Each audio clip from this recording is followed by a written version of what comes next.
Goku is underrated. More specifically, his first fight with Frieza on planet Namek is undervalued, underappreciated, and underrated. And today, I'm gonna tell you why.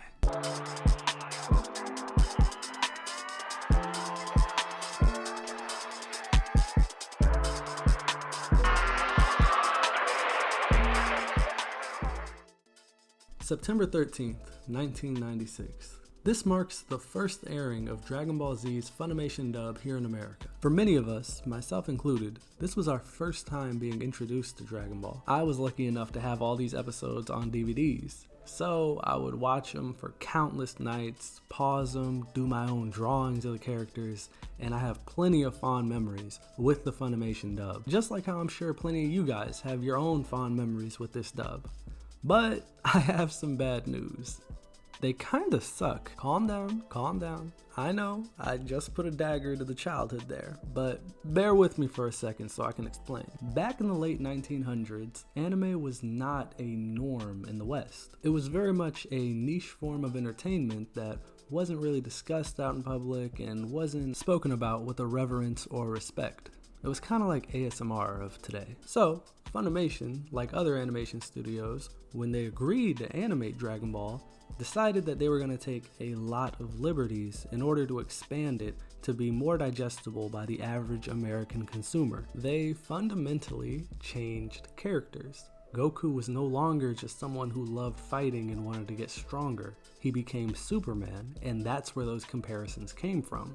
Goku is nothing like Superman in the manga. They literally would change lines that were in the Japanese manga in order to fit a more broad American audience. And not only did they change lines, but they added lines, and they added scenes, and they added tons of filler. Not even filler like the fan-beloved driving episode with Goku and Piccolo. I'm talking about a lot of time being added on into the show in just stares and charging and screaming, extending those 2, 3, 4 times the length that they were meant to be portrayed as. Dragon Ball is actually supposed to be a very fast-paced show, and it was a very fast-paced manga, but Funimation decided to drag it out when they animated it, giving it the moniker Drag On Ball. Not for nothing though, as this is what allowed Funimation to stay behind the manga indefinitely. They never surpassed them like what happened with Dragon Ball Super. To make matters worse, anime in America was in such a novice state that there weren't really many experts in the voice acting field for dubs. They just weren't that good. They were kind of new to it. Once again, don't kill me. Their words, not mine. So where does that leave you? If you're a Dragon Ball fan who wants to rewatch the series but doesn't like all the liberties taken by Funimation, or if you're somebody who wants to get into Dragon Ball but doesn't like the sound of all these changes from the manga, do you have to read the manga? No. Enter Dragon Ball Z Kai. I am protector of the innocent. I am the light in the darkness. I am truth. Allied to good, nightmare to you. I am the Super Saiyan Son Goku. I should specify that I'm not talking about Kai that aired on Nicktoons and was censored. I'm talking about raw, uncut, uncensored Dragon Ball Z Kai that aired on Adult Swim. Kai was created to be a faithful rendition of the manga created by Akira Toriyama. All of the voice actors too were more experienced, with most of them reprising their roles and just doing a better job at them. And the lines were also better because they stuck to the source material. The biggest and most notable change would be all of the filler that they cut out. The pacing is much improved in Dragon Ball Z Kai.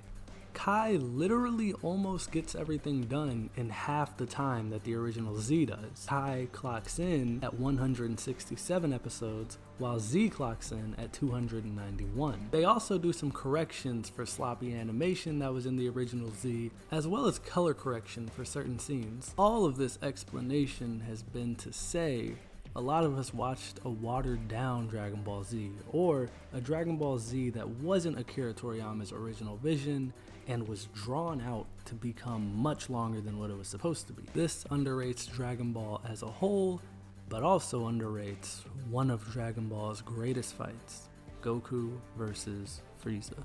I will make you suffer.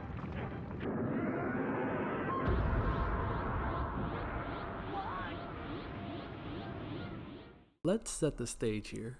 Goku and Frieza didn't come face to face until the end of the Namek saga. What was left of the Z Fighters had come to Namek to revive their friends. Piccolo had been killed on Earth, and therefore there were no Dragon Balls there, so they had to travel to his home planet, which had been revealed to them by Vegeta and Nappa. On Namek, Krillin, Gohan, and Bulma face countless perils. They may not be the strongest, but they're probably the bravest souls on that planet, constantly putting themselves out there and trying to save who they can. They fill in on the Goku side, pushing forward the story from that perspective.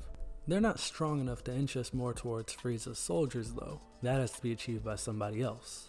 Vegeta. Vegeta is here for selfish reasons. He wants the Dragon Balls so that he can wish for immortality, the same thing that Frieza wants, except Vegeta also has the goal of killing Frieza. It is also here that we gain an emotional connection to Vegeta. We find out the conditions that he grew up in, that he lived in as an adult. He's treated like scum, like crap by Frieza and his soldiers, and he's not one of the highest ranking members in that army either. He's weaker than a good amount, or at least he was.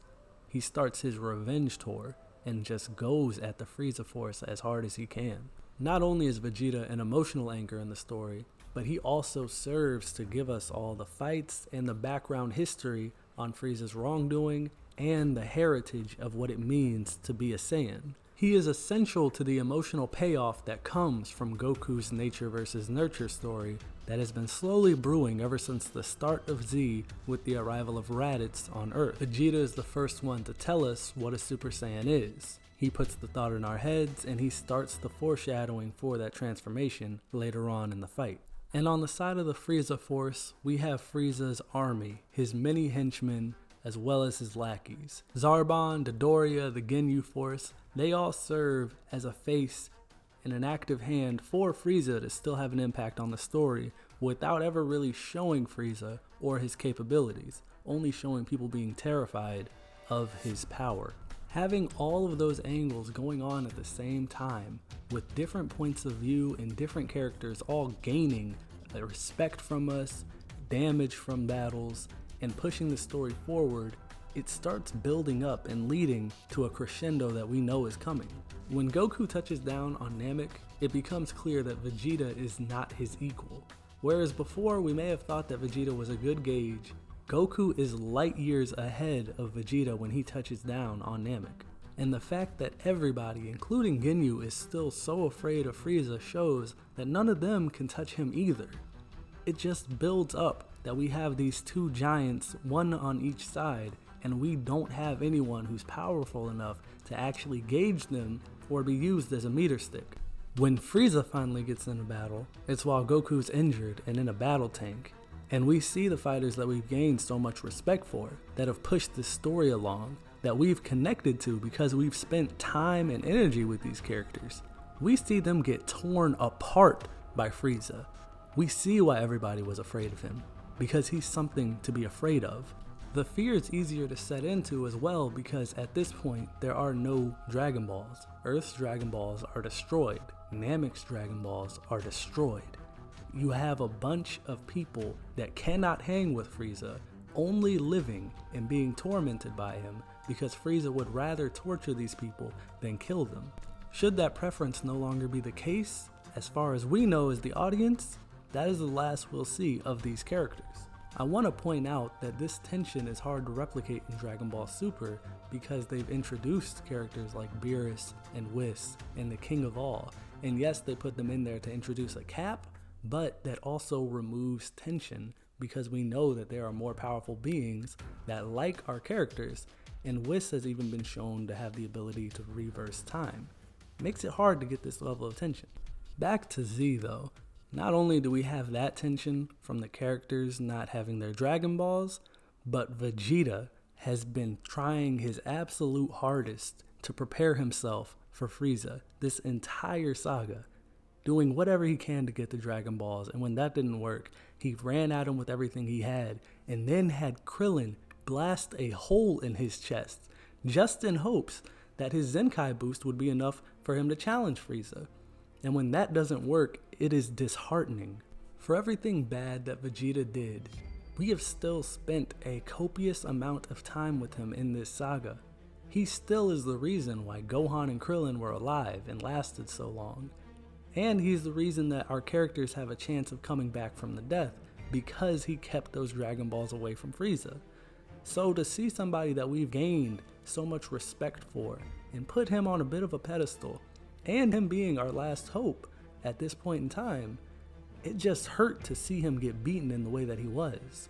And he didn't just lose a beam battle, it was a beatdown.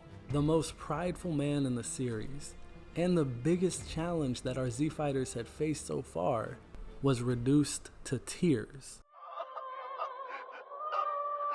I'm begging you, please. Beat him for me. He must die by a Saiyan's hand. Vegeta's speech was the last bit of ammunition that Goku needed in order to go up against Frieza. His death was the first thing to make Goku accept his Saiyan heritage.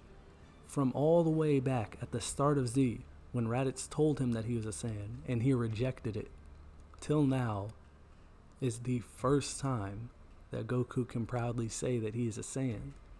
And Vegeta plants that seed that Goku is the one that will fulfill that prophecy and be the Super Saiyan.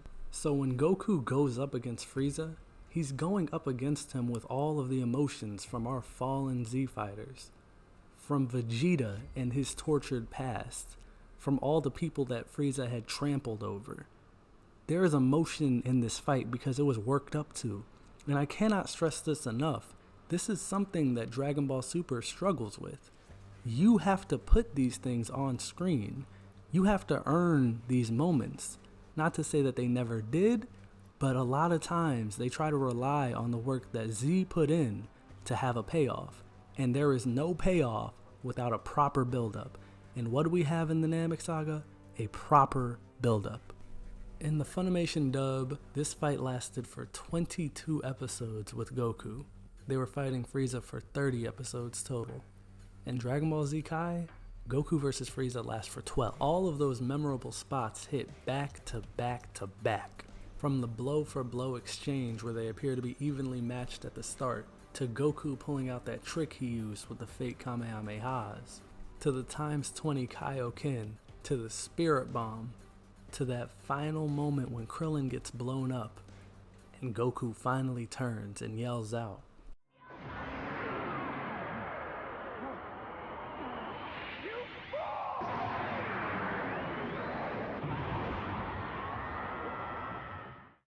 Frieza could have killed Goku here. He could have at nearly any point in the fight, but he didn't. And it made sense with his character. Oftentimes we look at a villain in an instance like this and just call him stupid, but Frieza came here for the Dragon Balls, and they were turned to stone right in front of him. So all he has left on this planet is to just torment the ones that stopped him from achieving his goal. And we know that Goku's nature is to never give up, no matter how the circumstances are looking. So when it's made clear that he isn't even close to Frieza's full power, he keeps on charging on. He keeps on finding ways to surprise. And with every moment of success, he keeps on proving Frieza's philosophy wrong. Every punch he lands is a punch for his entire race. For every race that's ever been dominated by Frieza. This clash wasn't a clash of good versus evil. It was a clash of nature versus nurture. It was a clash of ideologies. And by the end of it, it was a culture-defining moment in anime history that changed things. This is where the influence started to spill over into everything else. And this is what made Dragon Ball really boom in the West. So pay homage whenever you see this fight. Later.